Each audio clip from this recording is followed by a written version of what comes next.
This episode is sponsored by Mixlore.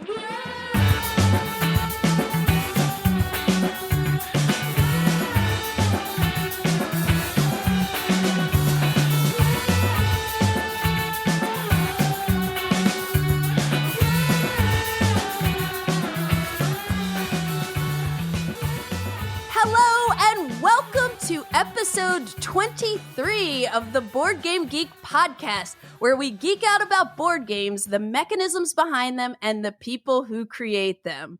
I'm your host, Candace Harris, and I am so excited and just big smile on my face to be here with my good pal, Rob Oren from Rob's Tabletop World, who is just another fellow lover and very enthusiastic gamer, like just loves all different types of board games like I do. Like we're both super omni gamers. Hey Rob, how is it going? Well, my very dear friend. And you know what a lot of people don't realize is that you and I go back a very, very long way. When you got into this, well, should we call it a business or a profession or whatever you want to call it? Sure. Okay, we'll call it a business. But when you got into business, I got to watch you come on board and develop. And I said, oh my goodness. And I don't care what anybody says. I said, this is a superstar. Oh, thanks, if Rob. You remember, we sat and we had dinner together. Okay. And we sat together and we could have talked all night long. Yes. For sure. And I just, since that time, we've been pretty close friends. We just haven't had a chance to talk as much as we would like to. Exactly. We had a BGG retreat back in January of 2020, just before the pandemic. It was 2020. It was right before the pandemic. Yep, exactly. It was right before the pandemic. And Rob and I just like clicked. I remember walking through the BGG warehouse, like checking out all these, like the massive game library and looking at all these old war games, being like, oh, like, what is that? What is that? And Rob's telling me all about them. And yeah, we just bonded and clicked. And sadly, we haven't had time to like do more together. Because I know we started playing, we were trying to do a Too Many Bones campaign together. Yeah. Which that first game was fun. Oh, God. And we wanted to do more, but if you remember, I got really sick. Yeah. And I came down with COVID very badly. And I've still suffered to this day from long COVID, believe it or not. And it has been such a struggle to just try to keep things going and doing everything that I'm doing. But, it wasn't for, us. Occasionally on Twitter, I'll send you some pictures or something like that. I love it. Yeah. And we just had, this is like one of the first times that we've had that we can sit down. And before we even went on the air, I think we talked like an hour and change, which could be a whole podcast onto itself. Yes, we were talking quite a bit before I hit the record button, just catching up because we haven't seen each other. We've just kind of been connected on Twitter recently, it seems. But still, it's good to hear what you've been playing and keep up with your channel too. It's a funny thing. You don't realize how much you miss somebody until you start talking and you go, damn, I miss talking to her all the time. I know. And we never get to like see each other at the same conventions. But one day I'll make it out to like Dice Tower East or just Florida in general. That was the first convention I went since 2020. Because of everything that's going on and everything like that. But, and I only went for like a day or two, and I was going to try to go to Gen Con this year, but it just didn't fall that way. I'm just not well enough yet. Yeah. But I'm telling you, next year, you and I, okay, I don't care what we have to do. All right. Yes. I love it. What I have to stomp on, what bodies have to be thrown, we will get together. And I promise you that. 2024 Awesome. Yeah, we will make it happen. We'll both make it happen. But yeah, so Gen Con, speaking of Gen Con is starting a week from today, the day we're recording. And this episode, it's coming up. And this episode is going to air or drop that Friday of Gen Con.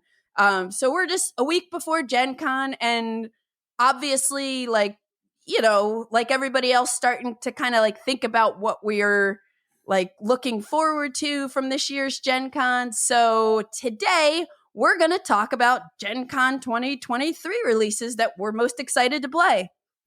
And who better to talk about it with than your favorite person, the human highlight reel himself, right? Exactly.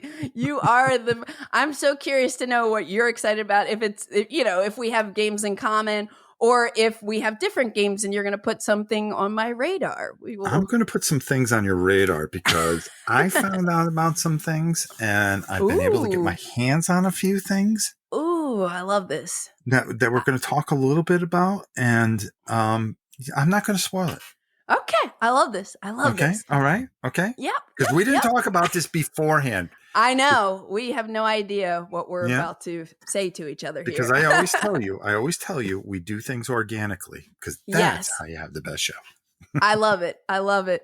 Well, before we start talking about Gen Con 2023 releases we're pumped for, I'd love to hear what you've been playing lately, Rob. So let's jump into fresh plays.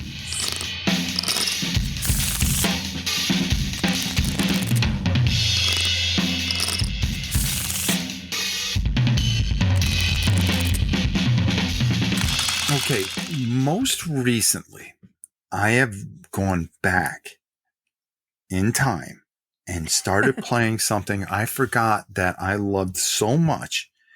And it really has been forgotten about, and I don't know why. And that's Awakening the Bear, Storms of Steel from our good friends over at Academy Games. Oh. And when you think about the first edition, and this is where everybody kind of gets a little bit lost, is there's the first edition, then there's the second edition, which kind of bridges both, but then the third edition came out where they have perfected this. And one of the things that Uwe, and I spoke to him recently, had told me about the game that really fascinated me and made me go back to it. Mm-hmm. And start going through it. And when I took it out, I looked at it and I go, oh my God, this is beautiful. Why am I not playing this more? And one of the things that really made me think was he has this particular dice, okay, which if you were going into combat, okay, you're not going to run across the field, guns a-blazing, shirt torn off, headband and all that other stuff. Okay. That's not how real war works. And what this dice does is kind of gauges the morale in a way that you go, okay, we're going to move forward, but somebody might spot us or see us and we might freeze up in that moment. And that's it. That's all we're going to do. Okay. Yeah. Or if somebody shoots at you, you don't automatically shoot back. Right. Okay. What happens is you are going to get down to the ground. And Uwe always said this, if there was a tin can on the ground, like a ginger ale can, okay, you would try to hide behind that if somebody shooting at you. You want to hide behind anything, a blade of grass, anything that you could. And the way these rolls affect that and make you feel that, it has this realism that is untouchable. Not to mention, it's some of the most beautiful components and maps that you are ever going to play. And listen, you and I are huge GMT fans, okay? Yeah. There is nothing that they can do wrong. Jean, Rachel, if you're listening to this, I'm telling you right now, I love you guys. I write her all the time. I send her all my reviews and everything and everything like that. And they have come out with some amazing stuff. But there's just something that Uwe gets. And this particular war theater really works, and I'm rediscovering it, and I've been playing the heck out of it. How about you? What do you got to counteract that, young lady? Well, first, let me just chime in for a second, because I actually have played I think the very first scenario of Awakening the Bear, the third edition. Ooh, Uwe showed it to me at a convention once, and I was really impressed by the counters and like just the overall production of it. But yeah, the gameplay is really cool, and I have that game now, and I have the solo. I haven't tried it yet. There's a solo expansion you can play. You need to, and the firefight that you create your own scenarios too. That's another one that you need to try out. To go one further and to go back when these games originally came out, you saw the trays that he has that you put all the counters in. Yeah. Very nice. Okay, the different, dungeon crawls and all that stuff, use those trays now. He was ahead of his time with how to put a game away properly. Yeah. And add that, and where you can keep things where you need it, and you can figure where they all are, get them out for the next scenario. Quick setup, quick teardown.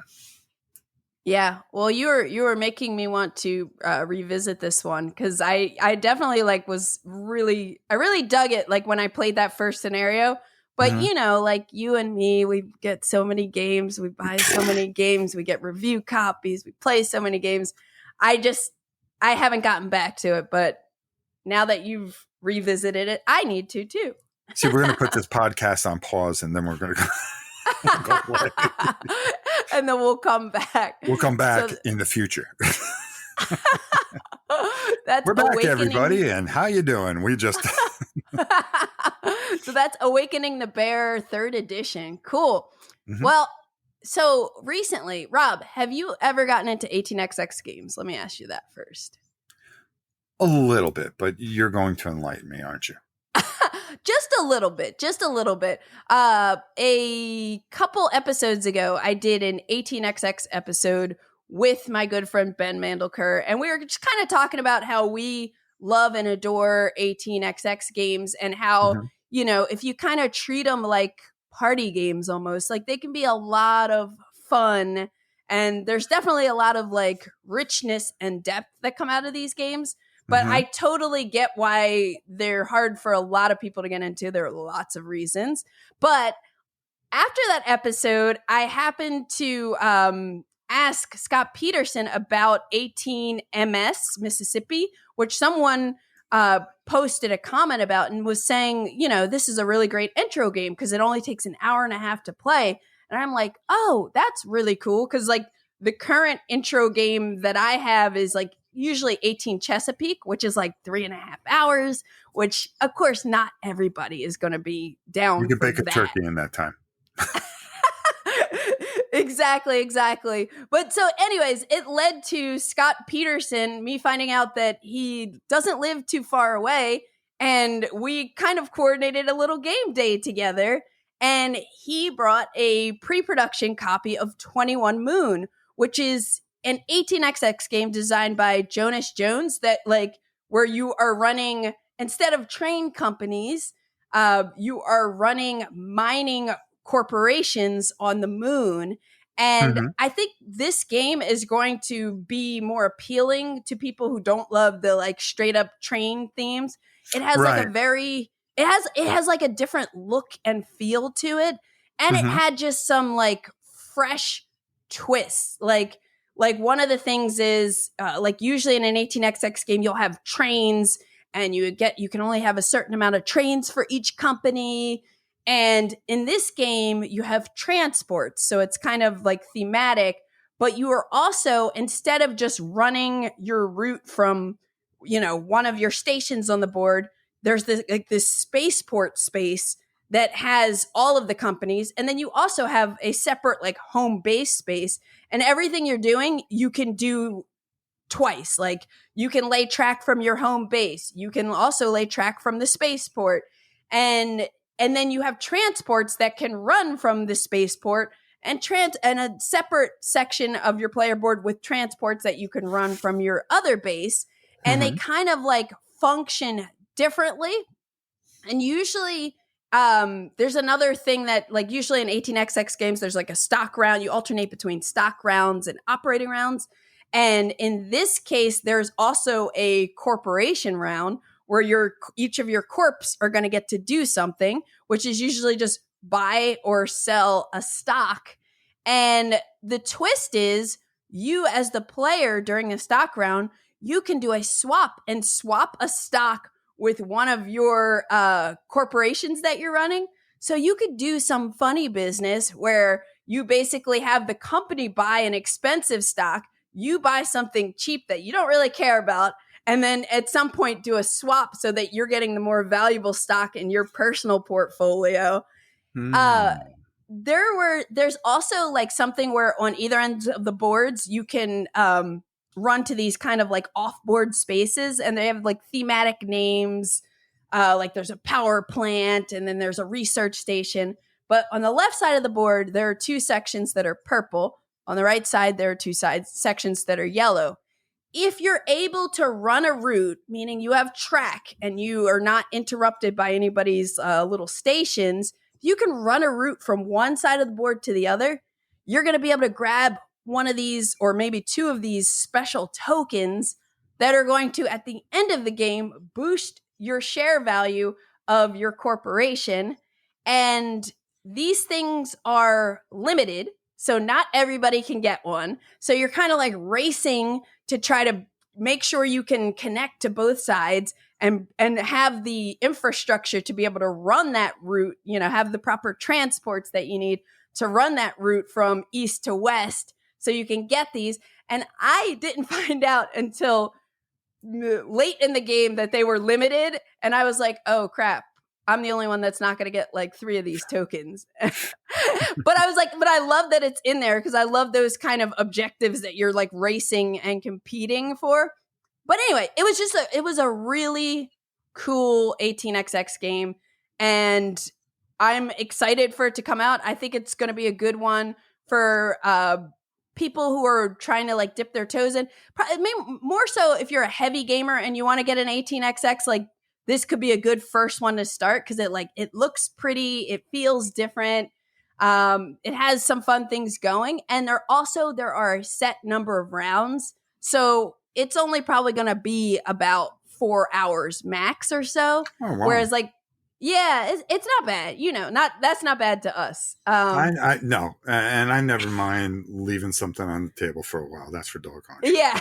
But I thought it was really cool, and I backed it on or pre-ordered it from the All Aboard Games, I guess Wave 5 games that they have coming out, and I'm excited to play it more. And I would say, yeah, like I'll have to, whenever we get together or maybe online at some point. I can't see why not. You to some 18xx. Yeah, that'd be fun. Yeah, because there aren't many that play good with two. I think this one came out with a couple that were really good, and boy, I just can't. I'm trying to think 1848 Australia they did, which is awesome. That was fantastic, and I was blown away by that, and I really really enjoyed it, and I really have this affection for it. The problem is finding somebody to play it with, number one, okay? Yeah. And number two, getting it to the table, which is always a difficult thing. Yeah, but totally. It's, a couple of those things. But this, you had Mars, which is a different feel. Yeah. And I'm in. Yeah, it's pretty cool. And also, like, the other thing which I could see being a barrier for you, too, is, like, when, like, a lot of the, like, war games that we like, you can play by yourself. Even. Oh God, yeah. Even if it's hard to find somebody, but like there is, I think 1862, that might be the only one that I know of that you can play solo, but I do have that one too. Now that I say it seems really crazy. It's somewhere in that massive hill up there. Anyways, that is 21 Moon. I think it'll be out like later this year, but wow. I definitely want to check that out now. Cool. What else have you been playing lately, Rob? Well, recently, I don't know how much you know about Shadows of Brimstone. Not much. I've heard of it. Okay, you heard of it. Well, It is a game it is a dungeon crawl game, and it has a unbelievable history. The original box sets were Swamps of Death. Okay. And what it was is this Wild West, but you were searching for this thing called Darkstone. Okay. Okay. And you would go into these mines and try to get it. And there's all these kind of demons and creatures and stuff like that. And then the game started to evolve a bit, where you had portals and you would go into different universes. Okay. Ooh. And, you would go to the future. You would go down to the depths of magma monsters and stuff like that, outer space, spaceships, derelict spaceships, and all this other things as Western characters, the different Western characters, and then come back, go to town, try to develop your characters and go back and do it again, fighting these unbelievable bosses and stuff like that. Recently, they have released a new thing called Shadows of Brimstone Adventures, which is totally compatible with this unbelievable universe. Okay. Because usually a dungeon crawl, you would play it and then there'll be a couple of expansions and maybe some replayability, but that's it. This thing never ends. You can never, I don't think you could ever play it all. I have tried. But they've just come out with Gates of Valhalla, which is a Viking theme. Cool. Along at the same time, Swamps. Oh goodness me! Valley of the Serpent King. It's right there, which is the Spanish Main. Okay. Wow. And again, you have these tiles, and you have to go through and complete all these missions. But now there's a couple of different twists and things like that. Okay. You have team up abilities and things like that, and you develop these characters. Now you can mix your cowboys with your Vikings and go on an adventure and face all kinds of things. Or maybe, the Spanish Main. And it is just so wide open and what it does. And it's a game that I have a complete weakness for. That every time they come out with something new, I have to have it. You have to get it. Okay. And it takes up a good chunk of area, all the stuff I have. I mean, just this one shelf here that I have here is all the new stuff. And then I've got shelves that have all the old stuff. And I've painted until I can't see. But it is a game that when you take a character, it becomes very thematic and very personal, because you take that character and you go on this adventure and you don't know where you're going. That's cool. It could be anywhere. That sounds fun. And it tells a different story every time about this character and how it goes through all these different variations. Well, we went down and we were transported to this robot world, and we ended up, and somehow we got out of there, and we made a certain amount of money, and I got mutated, and now I have an extra arm, and it's just out there, and it's just something that I've really been enjoying. The latest release, as a matter of fact, that will be at Gen Con, and I pulled that out of my list of Gen Con games. Okay. To talk about it, because I just had too many Gen Con games I wanted to talk about. Nice. So, and I have been playing all of these a lot, and I had to pick one that had to sit outside. And then when we go talk about the 5 Gen Con games that we're going to talk about, now I made sure that I covered everything I've been playing. I love it. So with Shadows of Brimstone, what would you recommend if somebody was like new to starting it? Well, any of the starter sets will work. Okay. And that is Swamps of Death, City of Ancients. And you can actually just go with the 2 new sets, or you could buy one of the new sets. Well, maybe I like, the swamps of Florida more than I like the cold of Viking country there. It really depends on what you want to venture through. The Valley of the Serpent King, there is a fortress that you have to enter So the tiles are double-sided. One is a jungle type of theme. And when you flip it over, there is a thing that you can have an actual fortress that you'll go through. Wow. And, the That's same cool. thing with each set, they have something on the other side. You can go through and end up in another dimension. That's cool. But, Swamps of Death, City of Ancients, Gates of Valhalla, and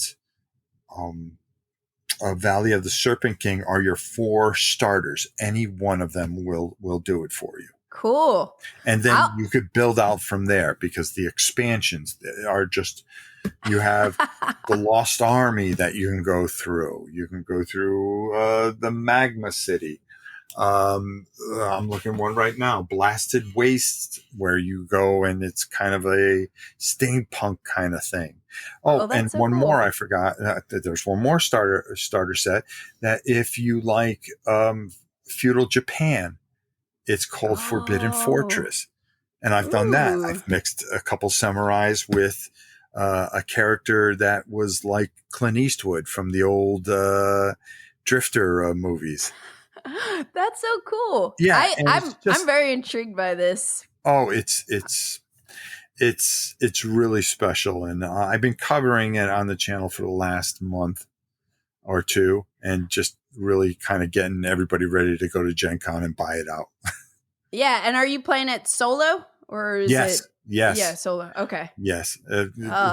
Nowadays, out here on the farm, out in the middle of nowhere, there's a lot of solo play, kid. A lot of solo plays. Yeah, I'll have to check this out, but I'm actually hoping to start Frosthaven soon. So I think that's gonna suck up that window of time of exploration and adventure game kind of thing. I just nice. And I'm like, boy, yeah, and I'm looking right at it. Then again, I'm looking at everything around here. Yeah, so many games. Yeah, I'm surrounded. So I'm pretty sure, I think you have played the next game that I'm going to talk about, that I played for the first time last weekend, and that our good friend, well, I've actually never met Ricky Royal in person, but good friend on the internet and fan of everything he does as well. But at some point, I don't remember if it was the beginning of this year or late last year or something, Ricky Royal tweeted about this game, and there was a picture or maybe a video, and I was like, what is that? I need to play it. And that game is called 1815 Scum of the Earth. And you know what I'm talking about? Yeah. This is a game designed by Tristan Hall, and it's published by Hall or Nothing Productions. You can play it with 1 to 2 players, but it's an asymmetric, competitive, tactical card game on the Battle of Waterloo. And the thing that was super appealing to me when I initially saw it was I was like, this looks like an LCG combined with a war game. And I love LCGs. I love Lord of the Rings, the living card game. I love Arkham Horror. I love Android Netrunner, Ashes Reborn, Flesh and Blood. I love card games that are very strategic and do a lot with the environment that they set you in and what you can do with cards.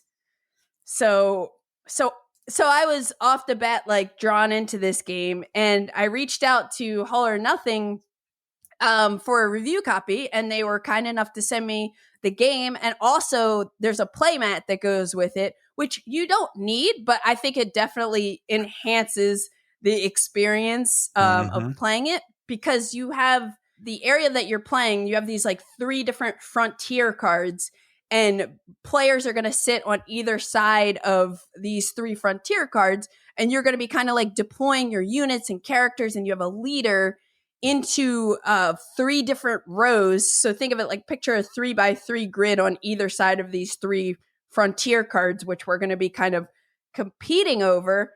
But the idea is you have these asymmetric decks that have characters, tactic cards, event cards, and you're going to be deploying your units and characters on the board. but the cards have a cost to them. And so there's a whole like really tricky hand management thing where you're going to want to play every card in your hand, but you can't afford to, because especially at the beginning of the game, the only way you can pay for cards is by discarding cards. So it's like discarding a card gives you 1 point of resource. So if I want to like play a infantry unit that costs 3, I have to discard 3 cards from my hand, and you only start with I think like 6 in your hand. So Yeah. it is brutal. But the cool thing is, another thing I like about this game a lot is that some of the cards you deployed, like some of the characters and units, will have a resource amount on them. So once you've deployed them to the battlefield, you can tire them or tap them, exhaust them to spend it as a resource. So you're not losing cards from your hand. So you can kind of like build up this engine of cards that'll help you play cards. But what are we doing is we are kind of we're racing to get to the Battle of Waterloo, which will be us competing over these 3 frontier cards. And the races, we each have our own little stack of these objective cards. Like I think they're about 7 objective cards. And that's like a personal like thing you're going to be trying to damage this, get it to have enough damage so that you can say, I've completed this objective, move on. I've completed this objective. So both players are doing that. Like you have your own stack of objectives, and the cards themselves have like 3 stats on them. They have a zeal value, they have a might value, and then they have health. So the health is going to tell you how much damage you can take before you have to destroy that card. But each of the objectives that you're working towards will either be a might objective or a zeal objective, and you'll need to basically have that many strength points to be able to start like kind of damaging it. So you're like deploying these cards on the board to kind of meet your objective. Meanwhile, you're doing some stuff to try to prevent your opponent and slow down your opponent. Like there are event cards that you could put these mire tokens on your opponent, and that basically makes them exhausted for like 2 rounds. And when that happens, they can't use that card's stats towards their objective. So you're not like directly like attacking each other in something like Ashes Reborn, where it's like I'm putting these units out and we're directly attacking each other. You're more so trying to like hinder each other to slow you. I'm slowing you down from completing your objectives, and vice versa. And then once you get through your stack of objectives, the last card is the Battle of Waterloo. And once one person gets to that, they can start chipping away at these frontier cards. Again, you're using the zeal value of your cards that are on the board. And then once both players are at the Battle of Waterloo, then you're going to use your zeal and your might on your cards that are deployed. Also, like you can have, when you get certain units in different positions on the board, like if you have infantry units in a 2x2 or cavalry units in a straight line, you can deploy these tactics cards to do something cool to your opponent. Yeah, it has so much going on that's like very thematic. And actually in Ricky Royale's video where he shows how to play this solo, he kind of talks a lot about the history. And I realized after that, like how well it's tied in thematically to like what the cards are doing and the events. All of the cards have like historical text and awesome artwork. So I am a big fan of this game already. Have you got an opportunity to play this one? Yeah. Or see it? I have it because of Ricky Royale, of course. How does that guy not have about 150,000 people following him? I don't know. He's great. Because there's very few people I watch. But when I do, you could tell the phony balonies from the people that really care about what they're doing. And Ricky is just one of those guys. We talk here and there pretty much. As a matter of fact, I sent him a game and a statue I painted for him specifically. And because I've just been always so inspired by everything that he's done so and cool. his work and the way he does things. And we always said that, if we were in the same country, we'd probably be the best of friends and with each other all the time. And it's tough because I love the guy beyond belief. And the way he makes you play things. And then, I'll get a text, Rob, I hate you. Why, Ricky? You made me go get this. I go, well, I hate you right back because I got this. You made me get this. Yeah. and Tristan Hall, nobody really talks about this guy and the games that he does. Have you ever tried Veilwraith? No, I've never even heard of that. Go look up Veilwraith on Ricky Royal's channel and watch that card game. Okay. Ooh. It's another card game from All or Nothing. I'm telling you, it will suck you in. The art and everything about it. Boy, if I had it here, I'd pull it out and show you. Not that they can see on the podcast, but the thing is that everything this guy touches is just fantastic. And this is why Ricky talks about it, because he's unbelievable what he has been able to create. I mean, beautiful, historically accurate, flawless gameplay, flawless. Yeah. One of the other cool things in the game, one player is going to be Britain, one player is going to be France. Yep. And there's a way you can play with like a Prussia deck or something like that too. And, there are expansions and stuff. But one of the neat moments in my game was I had an event card. And, we're both playing this. My friend Chris and I are playing this for the first time. We didn't inspect the decks and read every card. So we had that whole thing where you're drawing and ooh, look at this event card. Oh, what does this do? Yeah, exactly. I had an event that let me cut off the French supply lines. And the way that was brought into the game mechanism was that I, pay my cost to play this event card. I put this card onto his deck, and during the next draw cards phase, he was not able to draw cards. And I already told you the value of cards are so important. And so that was painful, but we were both like, wow, that's really cool how they integrated that into this card game to have that kind of thing. So, and I know there are a bunch of other ones. I think there's a 1066. 1066, something for all mothers. Oh God. Either way, I want to try more. I want to try more of these games because Tears for All Mothers or something like that. That sounds close. Yeah, it's close enough. I'm sure you'll get 1,000 email going, oh no, it's wrong. But I've always thought it'd be really cool to have kind of an LCG war game kind of thing. And this to me does it so well. I love the spatial elements of playing with this grid and how you deploy people and the engine building and the tough hand management decisions. It's just really, really good. And I want to try now all of the games they have in this kind of series. It's just really cool. You have to because flawless. Yeah. And then one quick Ricky Royal story. So I think Ricky Royal originally came onto my radar when I was trying to learn Mage Knight back in the day. Oh. And, people were saying the best videos for how to learn Mage Knight is Ricky Royal's series. And I just remember going to bed late at night, listening to his soothing voice, teaching me, because I would fall asleep listening and watching those videos. My favorite thing, which you're not supposed to do. You're not supposed to have the phone in bed, but when something would go wrong, oh dear, oh dear, oh no,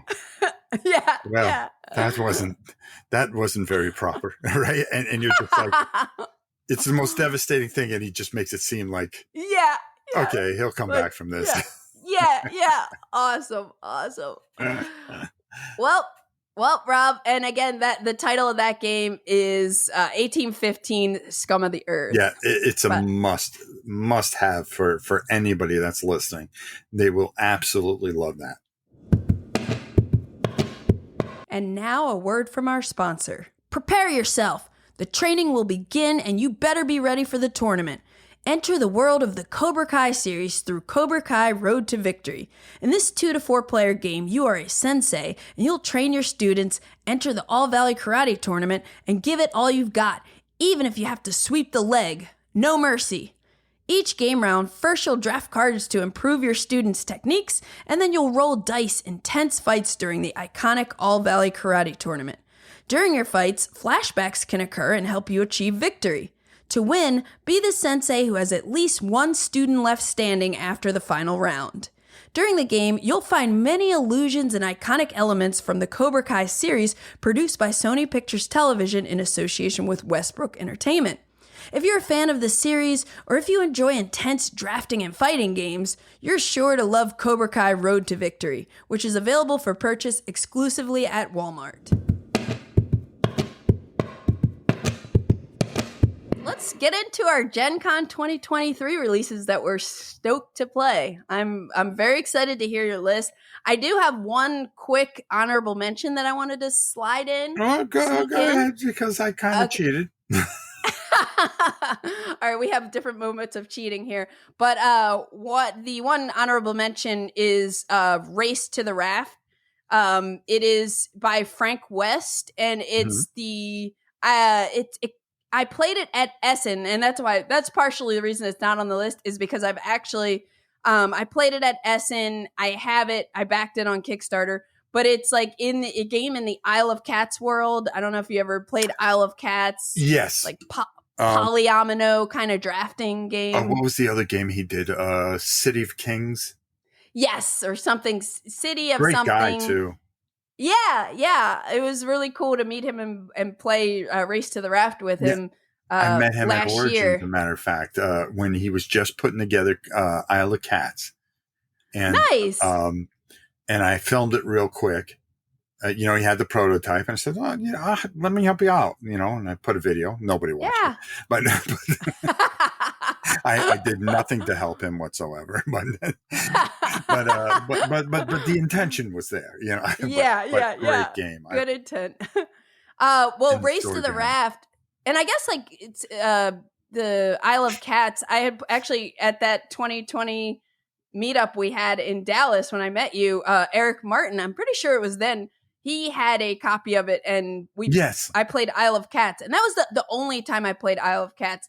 And I liked it, but I wasn't like, oh, this is a game I have to rush out and, I can't wait to play it again. But I thought it was like really cool polyomino puzzle drafting. Yeah. Good stuff overall.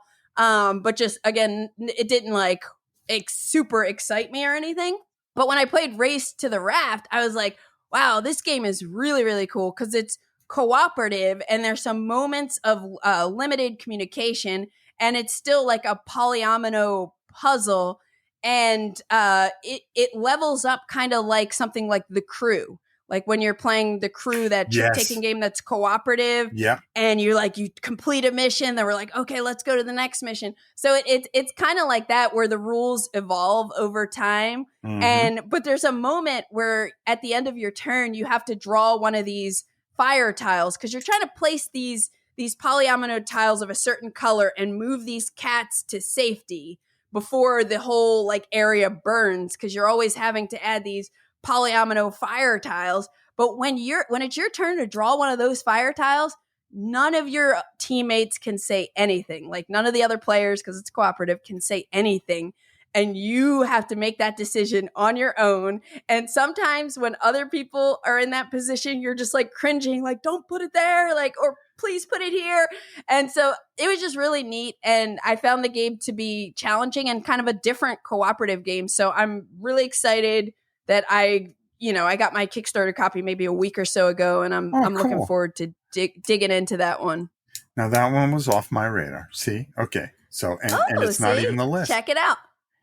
Yeah, we haven't even gotten to the list yet. All right, well, let's start. What's your first game? I'm excited. Okay, so I'm going to give you a little history here, okay? As I normally do, because we talk forever. But you know me pretty well, all right? It's war games. It's a bunch of painted up guys that I'm always playing something like. or miniature games or dungeon crawls, really, really heavy stuff. Recently, there has been a renaissance for your old pal Rob. And it all started with a couple of things that have been sent to me. Okay. Now, I've never played. I've played Scythe from Stonemaier Games. Okay. And I liked it. It wasn't mine, but I wasn't somebody to go out and get viticulture or tapestry or charter. Gotcha. Yeah. Like that. Right. So Jamie had reached out to me and said, "Hey, I'd like you to take a look at this. We're going to be really showcasing this at Gen Con coming up, and it's going to have a release in September." And it was Expedition. Oh. I took a look at this and I was completely blown away by this game. Okay. Nice. It made me go out and buy everything for Scythe. Okay. And I started looking more at Stonemaier Games as a whole because of this game. There's a couple things here that really hit home. Okay. Is how smooth the gameplay is. Okay. When you play with someone. When you battle, you don't really battle, which is kind of interesting. How you gather your resources, the theme itself. Okay. You could tell, Jamie is a very special person. And since this game, I've learned a lot about him through his games. How meticulous. Oh, wow. That's cool. I mean, if you ever opened up a Stonemaier game, how meticulous is everything? And everything goes and is perfect. And there's just this sense of perfection that he creates. And I fell in love with this game, and it made me start looking differently at games I play. And that's so cool. I had gotten the Ironclad edition with the metal minis, and I painted them all up and everything like that. And I sent them of course. Like of course I painted it. But when I played the Automaton, the solo version of it, and how well that played to try to get to the victory points that you're trying to get. Because it's a game about trying to go through and build this engine. It's almost kind of a deck building engine that isn't a deck builder.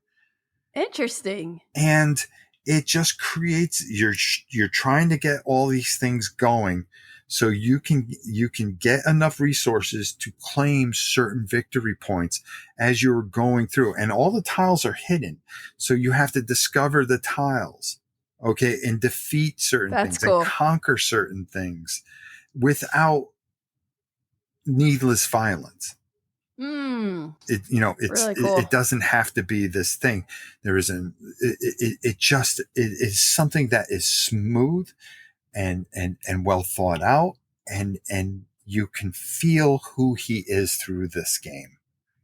And for me, that moved me in a way that it changed how I look at certain things. Wow. And there's a couple of games that are on this list, and I know you and I are going to agree on a couple of these things. Because of how I feel about the people behind them, what they represent when they create them. But for me, I've been opened up to a whole different world. That's awesome. And that's hard for somebody that's played, I have over 3,000 games. I like some Euro games and stuff like that and things like that. Everdell is one of my favorite work replacement games. Because it just has this sense of peace. It doesn't have to, sometimes we just have those games that aren't the greatest of a particular thing, but they just say something to us. Yeah. And it means something. They feel good to play. Yeah. They feel good to play, where people go, well, that game's okay. Well, you don't have to get it. I do. Right. Yeah. It means something to you. All right. And squirrels and little rabbits and berries and things like that, and little nature things, and just having this wonderful experience without, okay, we're going to move 500 tanks east and we're going to overcome this weather. And then there's just sometimes I just want to collect some berries and some wood and see if I can build a library. I love that. And that's what this opened me up more to, is that there's another world out there in gaming that I'm eager to explore. And that's what this game has done for me. And this is a game, if you get a chance to go by Stonemaier Games, okay? Yeah, and I think I'm even going to give the booth number, 2909, okay? All right, okay? Nice. I'm giving the booth number too, all right? That you're going to want to go over there and take a look at what Stonemaier Games and what they represent and pick up, because I know they're going to have it there, expeditions, especially if you've played Scythe. Yeah, I've been kind of curious about this one. So my experience, I got Scythe early on, and I've always loved viticulture just because I love the wine theme. Yes. And it's just, that's my Everdell a little bit, where it's not like one of my absolute favorite games, but I just enjoy it. There's something like pleasant about playing it with some friends and sitting down, having some wine and maybe some cheese and stuff, and just like having a good, I get it. And it's a different kind of theme. The first time I played Scythe, it was with 4 players, and I was like, this is cool, but I didn't like love it. Then I played it with 6 players, and I was like, oh, like this is where it was at. Like there was just like a little more interaction on the board. Mm-hmm. And ultimately I ended up like selling my copy just because I was like, I have way too many games than I can store. And it wasn't one of my like absolute favorites. Right. But I am very curious to try Expeditions, and I feel like I've been hearing like really good things about it. So. I think you need to, because it is a totally different game. Yeah. From Scythe, and yet it's considered a sequel because the theme and what it does. Sure. But it plays differently. It's different. Yeah. It's you're on a quest more or less, and it's very fascinating. I mean, that's the best way to put it. Cool. Well, I will definitely check it out and hopefully play it while I'm at Gen Con, because I'm sure we'll have it at the Hot Games room. Booth 2909.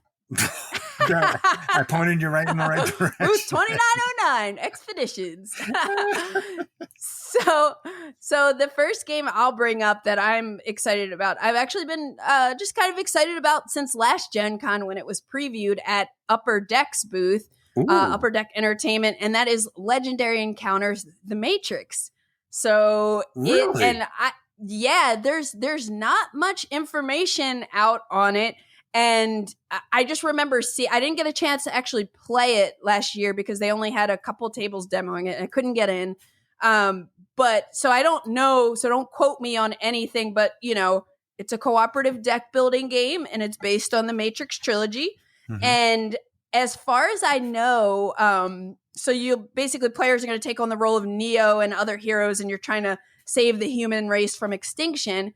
But as far as I know, and the thing that kind of excites me about it is that it has a similar system to what they did with Legendary Encounters Alien deck building game, which I really, really love that game. And I don't even love like the Alien movies, but I love how, number one, I love cooperative deck building game is just like super cool to me. But then they had in the Alien game, which I think they have in this game too, is like kind of this like threat track where these like villains are going to come out face down. So you don't see what they are, but they're kind of building up in this queue, and you have to do with them, or you have to deal with them, not do with them.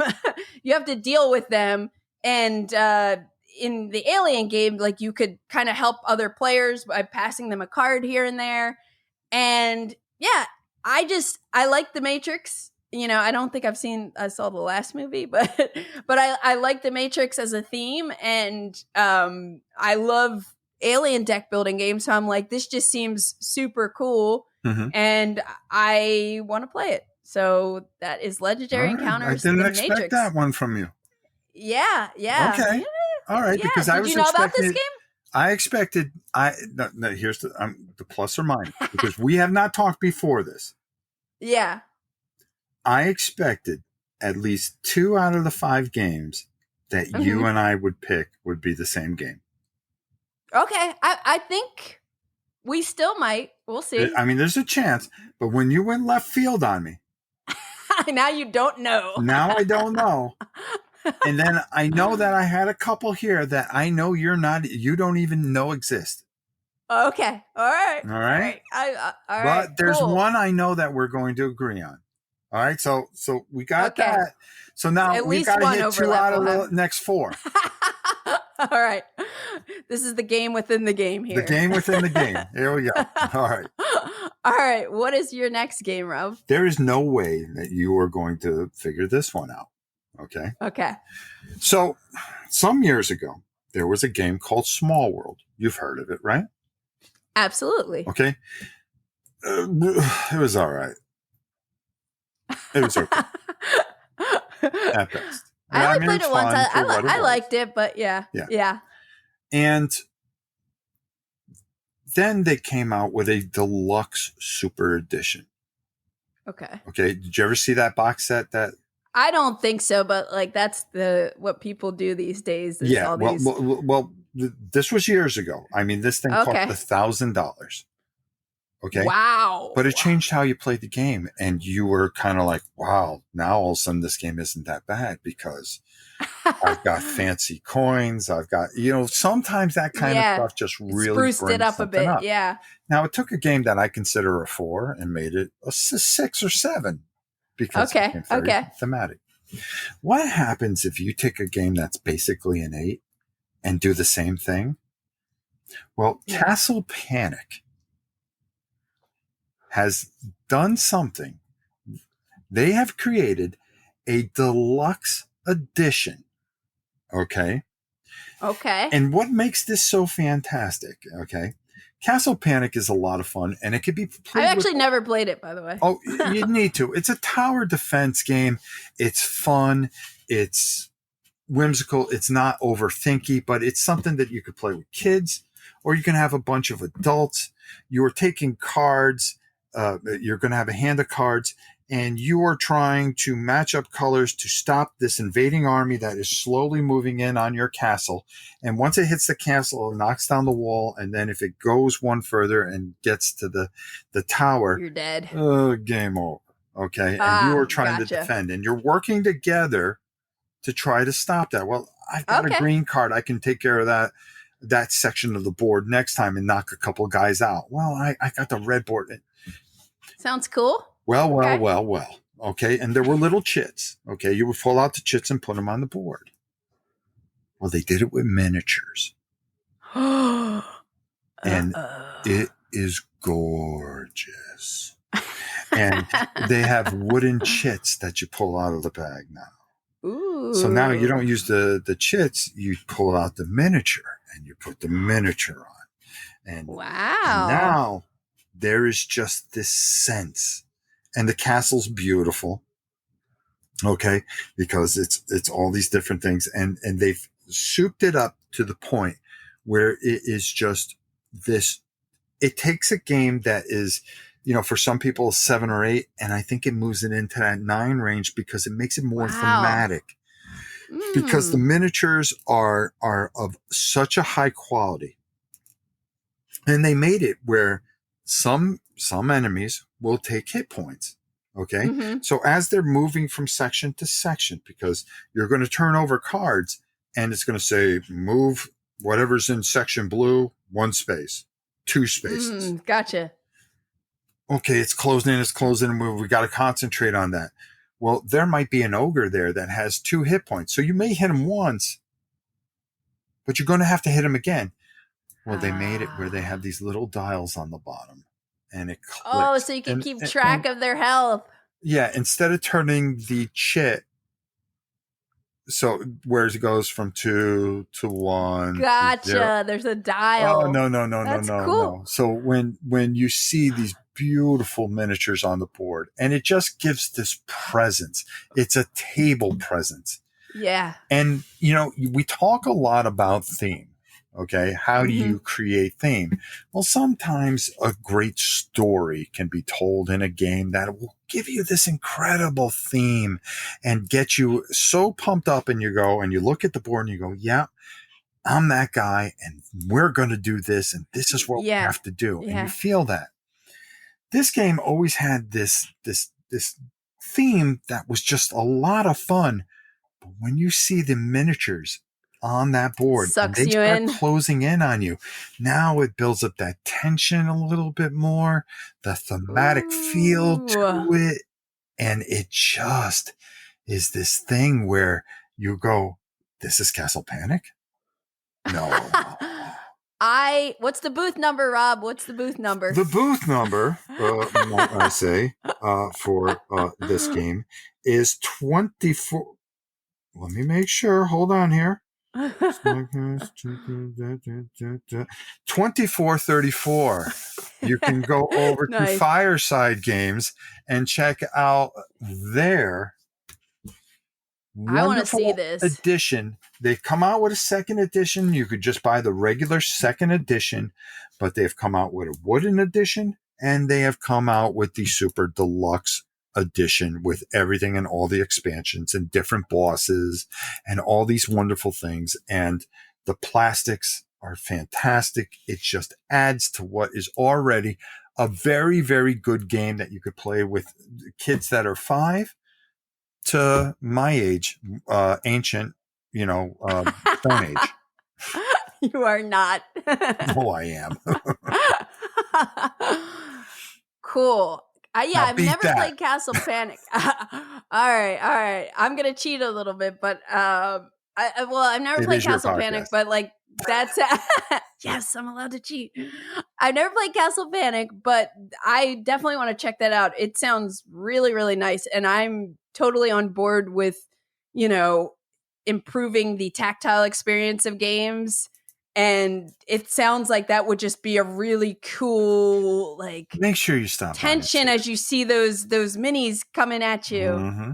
I'm really, you're surprising me. So I know, this is good stuff. And I'm sure everyone listening who doesn't know you well can already tell that you just have this magical way of really making games sound awesome, because I'm like, I'm so excited to play this. I never thought I'd say that about Castle Panic, but I'm genuinely you got to stop by there and go see them. DeWitt, Jason DeWitt created that. Okay, cool. Will do. So my next games, notice how I put a little S on that. Okay, now you got me on the edge. I'm doing an expansions bundle. So instead of, I'm gonna name just a couple expansions that I'm looking forward to.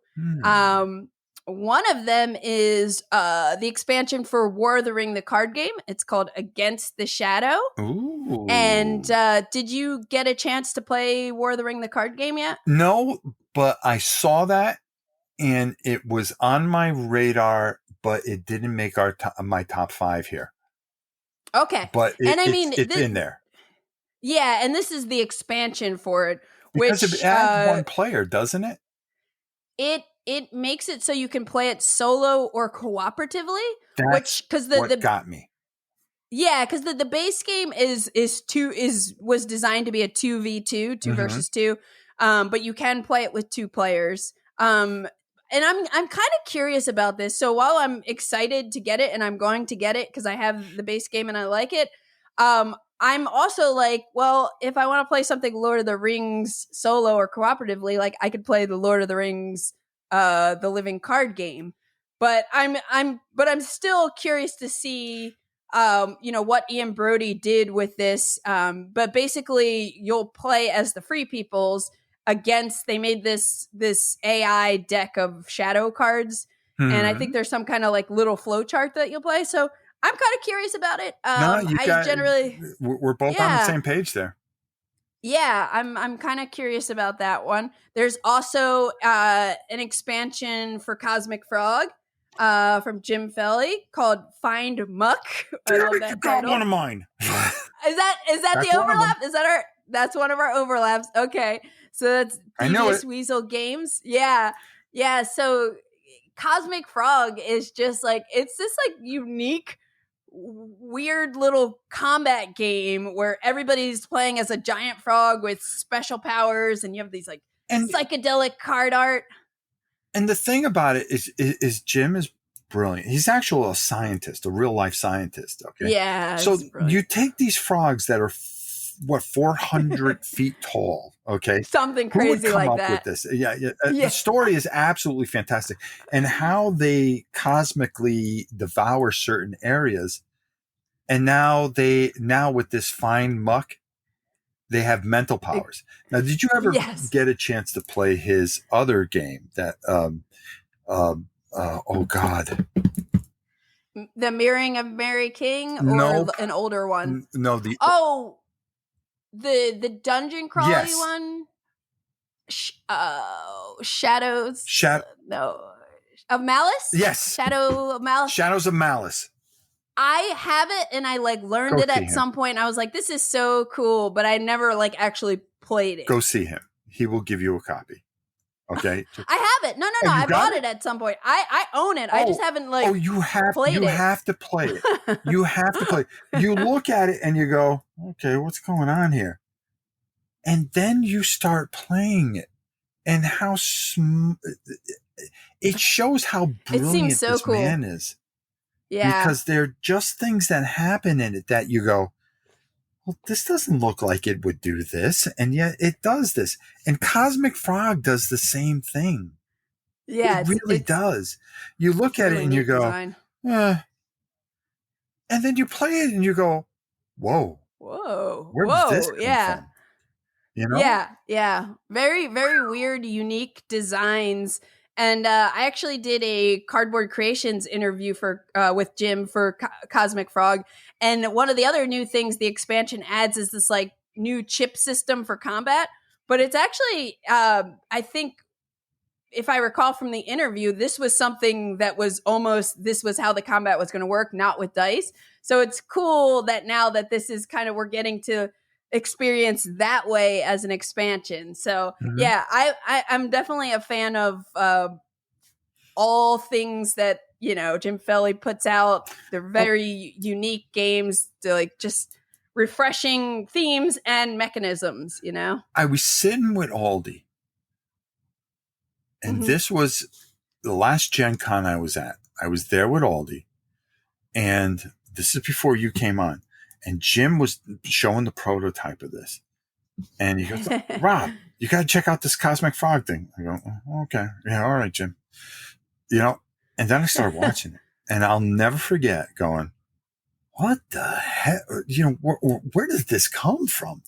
Yeah. Okay, moving on from that, there are two other ones I'll just quickly mention. Okay. One is the Spirit Island Nature Incarnate expansion. I just love Spirit Island. Okay. I've not even played through all the content I do own for Spirit Island, but I still am like, yes, more spirits, new content. I gotta ask you. Is Spirit Island worth? Now I have it on the computer. I just downloaded it. Okay, but you haven't played it yet. I've never played Spirit Island. Is it?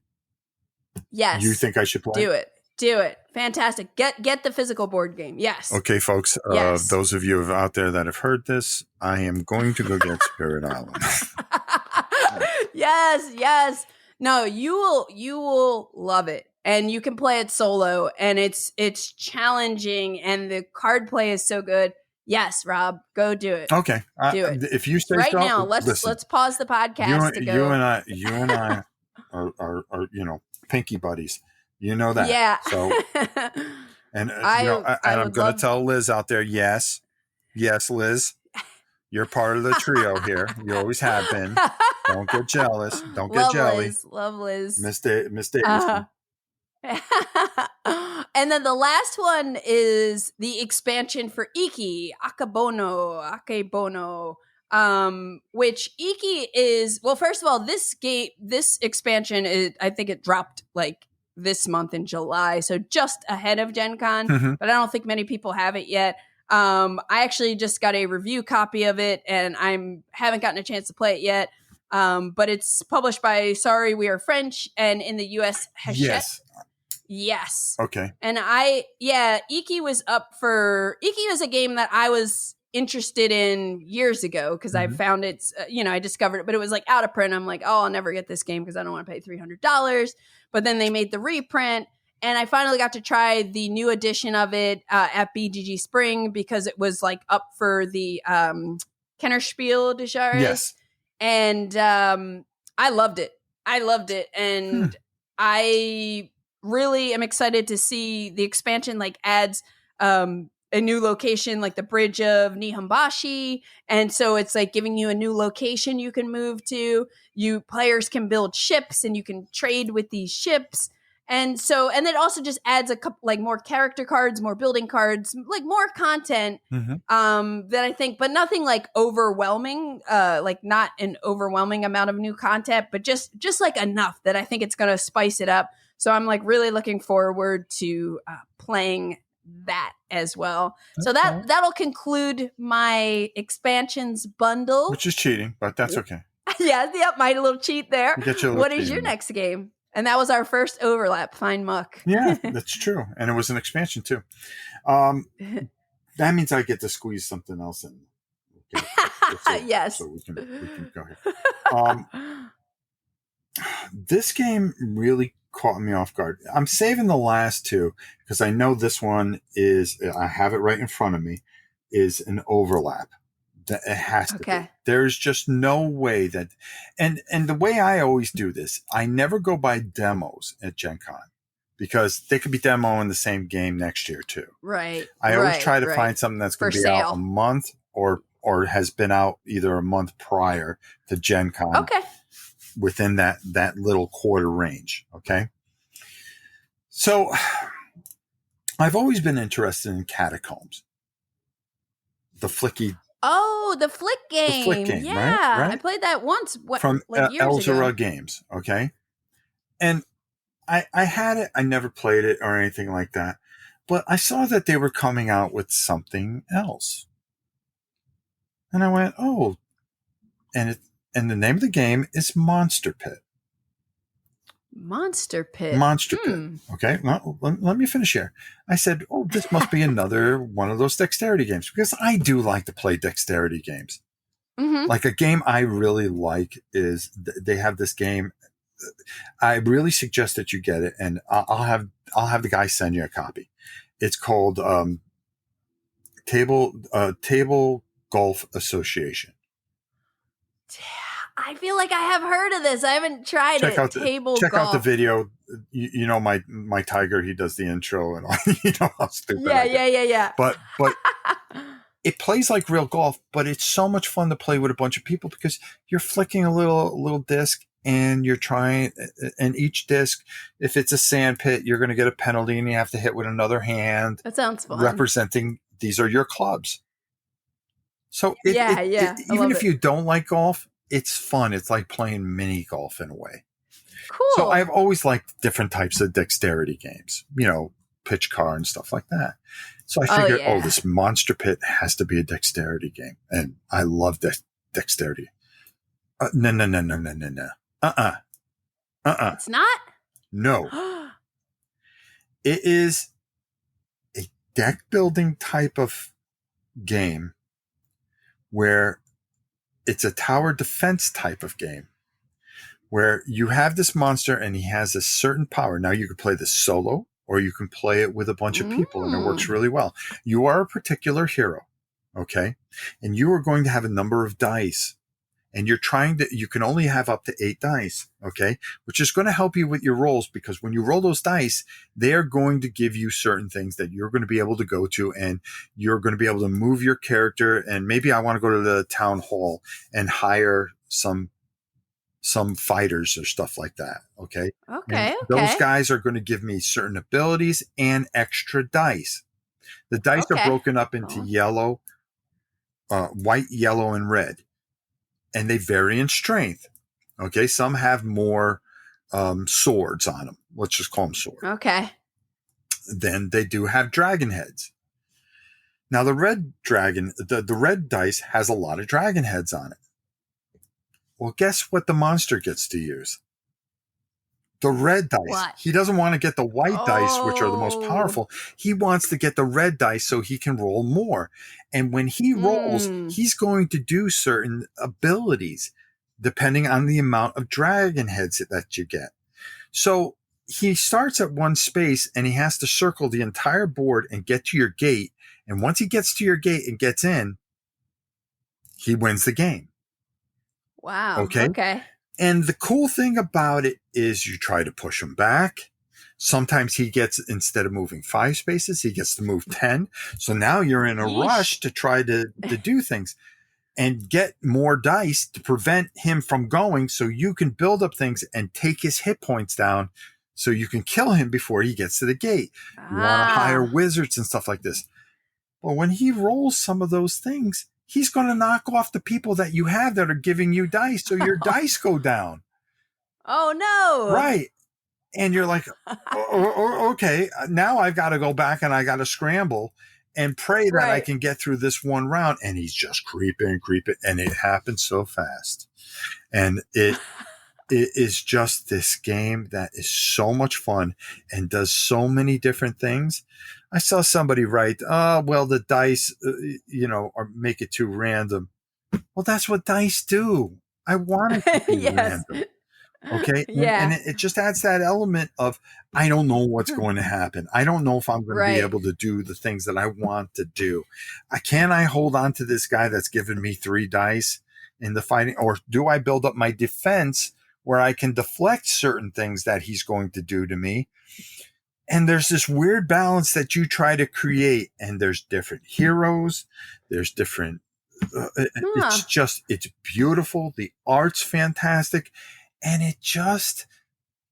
it's something so out of the ordinary by this fantastic, wonderful company that I think for years have just kind of played it safe with Catacombs and with another expansion, that they've expanded out and they've proven what I always believe that they can do is just make great games.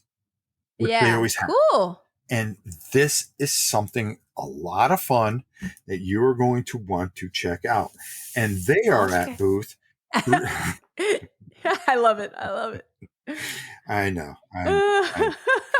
They are at booth 336. 336. Okay? And they're stuffed in a corner somewhere, but go over and see them and talk about Monster Pit. Let them show it to you. The components are beautiful. You're going to get these certain, there's gems and stuff like that you're going to get that are going to give you certain powers and things like that. And it's fantastic. Sounds cool. It is. Monster Pit. Okay, so I think my next game is going to maybe surprise you. We'll see. The next game on my list is Sky Team. Have you heard of Sky Team yet? No. Okay. Okay. Now you got me. You got me. Okay. So Sky Team is a cooperative 2-player game. It's published by Les Scorpion Mask. I think they're the ones that did like Decrypto and Turing Machine, I believe. And it's designed by Luke Raymond. Mm-hmm. But this is, Rob, a 2-player only cooperative game that's also a limited communication game where if you and I are playing this together, one of us is a pilot, the other is a co-pilot, and we are working together to land an airplane in different airports around the world. And my friend, I don't know if you know Erica Boyeris, the game designer. Yes. She brought it up on episode 19 of this podcast that she had played it. Mm-hmm. And I have been just like really curious and excited to play this game ever since, because it just sounds like so different. Like we can't talk to each other, but we're playing these dice to try to maneuver an airplane to land it. And it just sounds so different. And that's why I'm excited to pick this one up. Okay. Sky Team, it's called. All yeah. Right. Well, you caught me off guard with that one. That's what I was trying to do. Okay. Now, I've been going in order, and I'm going higher Okay. and higher and higher. Okay. I know. Games I'm excited about. Okay. This one, I know for a fact that we have to be locked in on this one. Okay. Okay. Okay. I'm betting the farm on this. Yeah, because I only have 2 more. I know. I only have 2 more to talk about. So we'll Fine see. Muck was one. And this is the other one that I knew that we would hit on together. Okay. Okay. I'm in suspense. This is one of the most fantastic companies that have, I got to get the big build up, right? I love it. Yeah. I got to keep the suspense going. Listen, I got a channel, so I talk. You know that. You should know that by now. Rob is a talker and a wonderful person to talk with. But this company is very special to me because of the people that have done this company, and they've done it all themselves. Okay. They don't mass market. They do everything themselves, and they are some of the most brilliant people that have ever walked the face of the earth. This game, every game that they have ever made is in my top 10 games of all time. Okay? Because of how incredible they are. Oh, I know what you're talking about here. And I have just recently received the latest edition of their game and continuing this unbelievable story. And I'm even going to let you say it. It's Too Many Bones, right? You are right. Unbreakable. See? What a build-up, huh? So that was a how many copies did I just sell? Build-up. How many copies did I just sell?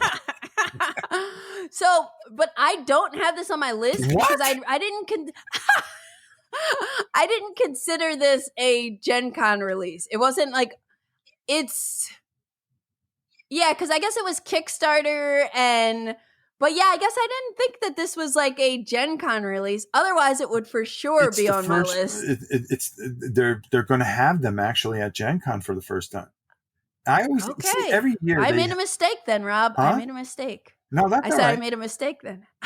I'm glad you're bringing it up. Well, the reason I put this here is because, every Gen Con, they go, hey, here it is. Okay. You Kickstarted this, and then they make it available to the public at that point. And they're going to have a ton of these there. Okay. Have you had the chance to play this yet? I haven't played Unbreakable yet. Okay. The story, the theme, how they've built to this beautiful conclusion, okay, where the head Gearlock gets killed, okay, and now they are going after Dominia, okay, and you know how nasty she has been in the past. Yeah, okay? Yeah. And now we have these new characters that they've introduced, and they do different things. And this has always been a game, and one of my top favorite games of all time. And we've played it together on my channel. On your channel, and we had such a wonderful time doing it because you just get so wrapped up into this. Mm-hmm. It's how do we get so good? It's facing impossible odds, and how do you overcome that? It's the true measure of what a hero is. This is why Superman is not a great hero, because he doesn't have villains that take him to the limits. Okay. In Unbreakable, the Gearlocks are always facing things that are beyond what their capabilities are, and how you figure out to survive those situations really make the Gearlocks heroic, and you feel for them. And that's how these games have always progressed for me, because when you think, whew, boy, we just got through that, and then you go a little farther on that path. Yeah. You go a little farther, and then you turn over that card. Oh, no. Oh, no, not again. Yeah. And you would normally you would just be, oh, man, this is too much. No, we're going to find a way. And it's just one of those experiences that's beautiful. If you remember, Undertow introduced water as a main component. Yes, the Raft. Unbreakable Yes. introduces lava. Okay, and the Yes, caves, that's awesome. And it does some really unique things. I don't want to ruin anything for you. Yeah, but I'm telling you right now, if you get a chance to go buy booth 2719, Chip Theory Games, which I'm you definitely know going they're by going to there. debut, and that thing is going to be pimped out beyond belief. And when you walk in there, you feel the games that they have. You feel, Cloudspire, which Hoplomachus Victorum, the remastered edition. Yeah, like I said, Cloudspire, and one of my Too Many Bones, Hoplomachus, Elder Scrolls, Burn Cycle.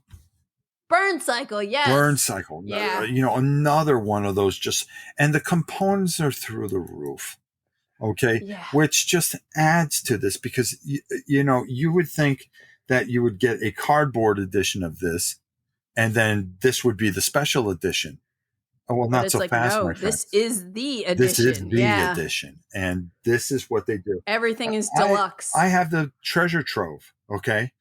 Oh, yeah. The trove chest is so legit. It is so Keeps it all organized. And you just sit there and sometimes you just it looks great. At it. Yeah. It's a work of art itself. Yeah. And that's what these guys are about. Because if you really think about every game that they've done, they've told a story. Mm-hmm. Okay.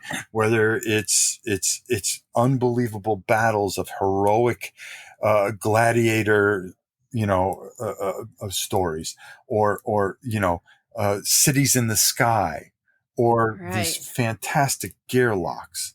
They're also different and just so thematic and they play like uniquely. Oh yeah. Well, what has come from their minds is unbelievable. And I'll tell you, it is something beyond anything. And Unbreakable just continues in the long string of successes by a fantastic company.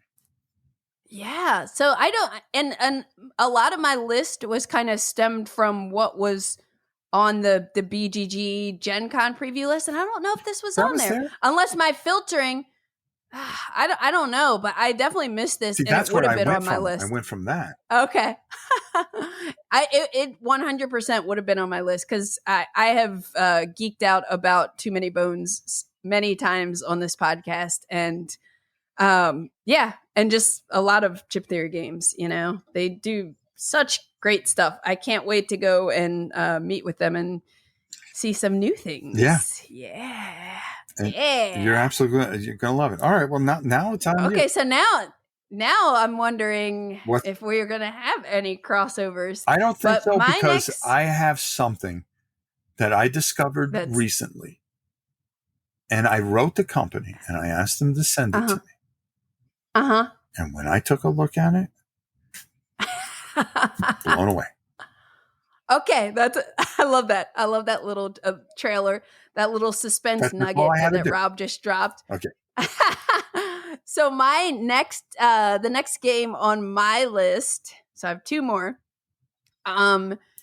This game is a new version of an older, maybe I guess is kind of a classic. And it is, okay, I'll just stop dancing around. Age of Innovation, the new version of Terra Mystica, by Helge Ostertag and Fjorlandspiel and Capstone are bringing it out. 1 to 5 players. It is a fresh take on Terra Mystica, which is a game that's been around since 2012. Yeah. Did you miss this one, or are you not? I didn't. I love Terra Mystica, but I didn't know they were doing a reimagination of it. So there you go. That's why I'm here. That's why I'm here, Rob. That's why I have a podcast. That's why I have a podcast. But like I love Terra Mystica. It's not I haven't played it in a while, Right. but like it's one of those games that when I first played it, that I would play. We were playing it every week. Like Yes. we're just like, let's pick new characters and play it. And that doesn't often happen, especially with like how many new games are coming out. Even before I was like working with BGG and everything. Like I just, there aren't always a lot of games like that. This one and the next game I mentioned will be related in that way. But I've never I've only played Gaia Project once, but I know that a lot of people find that there are some things that Gaia Project improved over Terra Mystica. Mhm. But I always just appreciated the Terra Mystica theme better, the more fantasy theme. And I think Age of Innovation kind of takes some of the improvements of Gaia Project but adds all these other improvements. Like it has a ton of variability. Like you're going to be able to, instead of just getting like picking your faction and that faction kind of having its set homeland, and like you have this like these faction tiles that you can mix and match with player boards to have different combinations of abilities and homelands. It also has these innovation tiles that you can get to add to your faction to make them even more unique. And it sounds like there are going to be a bunch of them, and they kind of come out randomly. So like lots of variety. A lot of this I'm picking up from, I watched Man vs. Meeple has like an excellent preview video out for this game. And that got me like, I was already like, when I saw a kind of prototype of this at Gen Con in 2022, I was like, oh yeah, I'm getting that. Like I'm getting that for sure. But like after then I like looked into it a little bit more and watched this Man vs. Meeple video, I'm even more pumped because it's like, here it is, a game that I already love and loved, but now it has all this, like it's been reimagined with, over 10 years later with like all this variability and like these things that are going to just like make it better. Hopefully. But yeah, it just, I feel like they're like, I definitely love heavy games, and often I don't find, especially being that like I'm doing news and I'm getting to try a lot of stuff and seeing a lot of stuff, I'm sometimes like, yeah, that's cool. I'll probably play it once and like, then move on after I played it like 3 times or whatever. Like, but this, I already love Terra Mystica. Right. So it's like, you're giving me like a better version of this game that has a little more to offer, some like differences, like the tracks work a little differently. I'm excited about that. So yeah, so that's why Age of Innovation is on my list. And yeah, if you are a fan of Terra Mystica, you'll probably want to check this out. I don't know the booth number, but it's Capstone Games. No, I'm gonna check it out because I love Terra Mystica. I remember when it came out. Solo mode too, Rob. Solo mode, which Terra Mystica had too, with the original expansion. Yeah, exactly. And this is kind of like built into it. So, count me in. Yeah, it all right. It looks really cool. You got me. All right. What is your last game that you were just hyping up? All right. So this is something I just never expected, but it caught me. It caught my. I was going through the list of BGG, and I go, well, what's coming out at Gen Con? All right. Mm-hmm. And I took a look, and I saw this game, and I don't know if you ever played the Red Dragon Inn. No, I haven't. Okay. I remember, like, I don't know much about it, but I've heard the title. Let me tell you a little bit about it, and you'll see why I never really played it much. It is a game that, it's, you go into this tavern and you're drinking and you're going to do things against people and you try to get them and eliminate them. And it's kind of a take that card game. Okay. And okay. Where they would be fun and everything, that's fine. Okay. And for me, I don't have that many people to play that type of game. So slugfest games, I just kind of, okay, whatever. All right. Yep. Gotcha. A little later, they came out with another game, but this was more of an adventure card game. And I got it. And there was a way that you could play solo, and I enjoyed it. I picked it up, and I really, really enjoyed it. So I looked, and I said, oh, yeah, what's this? Well, they have come out with a game that is a dungeon crawl. And I went, what? I go, and it's called Tales of the Red Dragon Inn. Okay. Now, I wanted to take a look at it, and I wrote him, and I said, something just looks kind of interesting. If you want, I'd like to take a look at it for my Gen Con preview. Sure, Rob, we'll send you a copy. Thank you. I got it here. I opened it up. And it does a couple of things that I think is the future of how things should be done. The biggest problems with a lot of Kickstarter games or dungeon crawls is that you have your heroes, and then you have 900 other plastic pieces that you have to paint or are just gray plastic, and you don't get the feel of it. Okay? Because if you don't paint it, it doesn't build that theme. Well, what they do is they give you the miniatures, which they've never done miniatures before, at least as far as I know, are your heroes. 8 heroes. Painted those up in no time at all. Okay? And they are beautiful miniatures. But all your enemies are standees. Okay? Okay. And I think that is a smart way to go forward with games. Because a lot of people that want to do these dungeon crawls don't want to get these Kickstarters where they pay $400, $500 and have an expansion with this boss. I don't even mind if you give me a plastic. It's too much sometimes. It's too much. But if you have standees or those acrylic standees, you still get the feel because your character is who you care about. That's the guy that you want to take through this dungeon. Now you're thinking, okay, just your run-of-the-mill dungeon crawl. Oh, no. No. You're going to take a party down, or you can go down solo, okay? And you go down, and they have these maps, and it says specifically on there, do not look past this point. Because it tells a story. Cool. That is replayable, and you can do different things. Now, you can start with a certain character, and if you level that character up and you want to change a character, well, that character goes to that level and gets those certain amount of cards.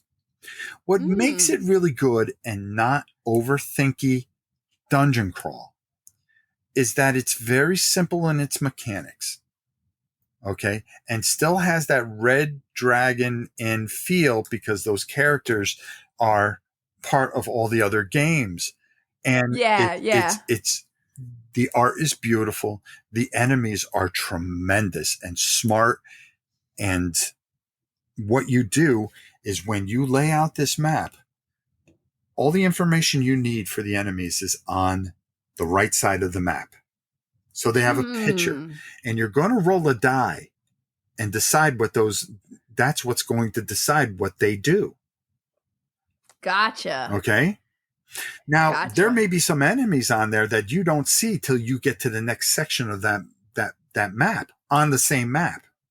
Okay. Oh, the first, yeah. Just to give you a little background about it, because I'm going to go into this because you have to go check this out at Slugfest Games booth 1219. Okay. All right. And, we'll give everything here. The thing that really just drew me in was the fact that the story, the background, the feel, and how easily it was to just out of the box open it up, and it teaches you how to do it. The first one is you go down into the basement because a training robot down in the cellar has gone haywire. So now all the training robots are coming at you, and you have to get to that main robot and shut it down some way, somehow. That is your objective, and you have to survive. Everybody has to survive to get there to stop that. Gotcha. Okay. And there's like an ogre that's down there that you have to deal with, and you're rolling dice. Okay. And you can use certain certain powers. You have 3 powers to start with. But when you use that ability, you are going to put these time capsules on there. And at the beginning of every turn, you take one off. So it's going to take you a while to get that ability. You have to be smart how you use your abilities. You have your standard fighting ability, but when do you pull the trigger on using something?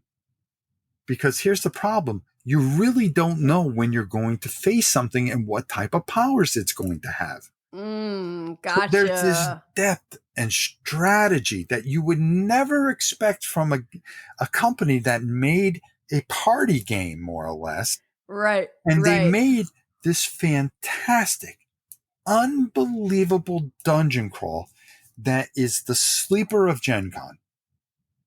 Wow. I really believe where I know what I'm going to get when I go to Too Many Bones and Unbreakable. But you don't know what you're getting when you go and get Tales of the Red Dragon Inn, because there is a massive story there. And I haven't even scratched the surface of it. And it's just, but you're already like really excited by it. Yeah. Maybe 80 hours worth of game there. What more do you want? So cool. What more do you want in a game to get that fulfilling everything out? And some of the decisions you make doesn't mean that that's going to be, you could the replayability is there to find out if you made a different decision. So there's a lot there. A lot. I love like that. That sounds exciting. And I love the story and the kind of exploration of, not necessarily I don't even know what's coming when you play different maps. I don't even know who's because I have to uncover it and experience it. And to come up with something like that is just glorious. Cool. This is another one that's $12.19. Go check it out. This is another one that I'll have to check out. Definitely something I'll have to check out that was not on my radar. I'm telling you. I know you're not a big dungeon crawl person. Yeah. But I'm telling you, if you take a look at this, you'll see what I'm talking about, where it's more about the story. Yeah, and I think I like dungeon crawlers, but I just don't have that much experience with them yet, This is the perfect entry type of... It's an entry-level dungeon crawl with something for everyone. And that's why I believe that this game should be the sleeper of Gen Con. I really, really do. I'm putting my dice behind it. Nice. Well, my next game is definitely not a sleeper of Gen Con. Okay. And it's probably not going to surprise many people if you know me, but it is Great Western Trail New Zealand. Really? Yeah. I am a big fan of Great Western Trail. It is like, I'm pretty sure it is the first like heavy game that I played, and so it has, you were talking about Everdell and having some feelings tied to it that were, this game has, it kind of kickstarted me into gaming in a really different way. And the first time I played Great Western Trail, I'd only been playing like King of Tokyo and Splendor and very light games, but I was still discovering like, all these cool games out here. And it just rocked my brain like nothing had ever had for the first time. And it went completely over my head, but I went home and bought it. And I still I'm not great at it, but I love it's hard to say if it is my favorite Alexander Pfister game. I think it might be, probably, but I also like the Sky Mines / Mombasa a lot. But yeah, there's just like something really special about Great Western Trail. I also I love deck building. So it's like you're bringing in deck building with this like very strategic Euro game that has multiple paths of victory kind of presented in such a cool way. But this new version, this is going to complete the trilogy. Last year we got Argentina, which I loved. I loved what it added to the base game.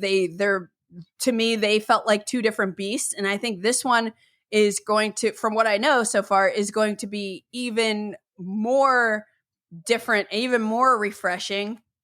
Back in March, I met with Isabel from Plan B Games, and she gave me kind of a rundown of here's some of the changes. And then I also got to take a sneak peek at the rule book. And, you know, first of all, the adorable sheep cards instead of cattle already had me smitten. You know, I was just like, look at these sheep, the sheep. You know, the whole like look of the game. You can always come to the farm and see the real sheep. I'm going to. Next time I'm in Florida, I'm definitely going to, you better. well, you know, assuming I'm near you, I'm going to definitely stop by. But the sheep cards now, in addition to having like a breeding value like the cattle cards had, they have a wool value. So you have two different ways that you can kind of do deliveries in the game.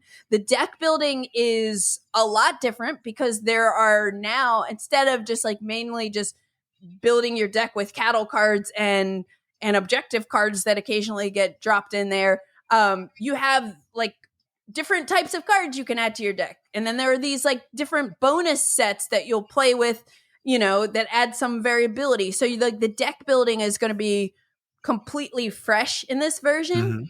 One of the craziest changes is there are no engineers, there are no trains, and there are no train stations, which is wild. Instead, you have this like sea routes board where you're going to be like sailing your ship around to hit different harbors, kind of in the way that you would unlock discs on by placing train stations out.